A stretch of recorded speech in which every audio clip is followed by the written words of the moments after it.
சன்சியாவுக்கு exam வந்தாலே காய்ச்சல் வந்துடும்னு லாஸ்ட்டாக போட்ட ஷார்ட்ஸ் வீடியோவில் சொல்லியிருந்தேன். அது வந்து எக்ஸாமுக்காக வர்ற ஃபீவர்னு நிறைய பேர் வந்து கமெண்ட் பண்ணியிருந்தீங்க. எக்ஸாமுக்காக வந்த ஃபீவரோ இல்லை அவளுக்கு வந்த ஃபீவரோ கூடையே ஒட்டிக்கிட்டு இருந்ததால் எனக்கு வந்து ஒட்டி விட்டுட்டா.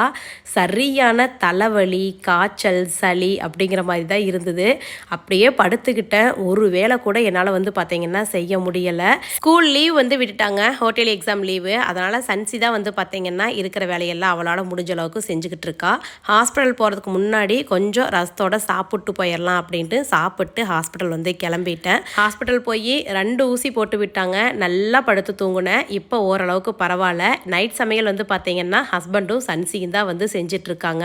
வீட்டுக்குள்ளேயே அடைச்சிருந்தா ஒரு மாதிரியாக இருக்கிற மாதிரி இருந்தது. அப்படியே வெளியே வந்து ரிலாக்ஸ்டாக படுத்துக்கிட்டேன். சனிக்கிழமை சாமி கும்பிட்டேன்னு இந்த வடை கொடுத்தாங்க. காய்ச்சலுக்கு அதுக்கும் சாப்பிட்றதுக்கு எதுவுமே நல்லா இருக்காது இல்லைங்களா. இந்த வடை நல்லா சூடாக மொறு மொறுன்னு இருந்தது. ஒரு 2-3 வடை சாப்பிட்டேன்.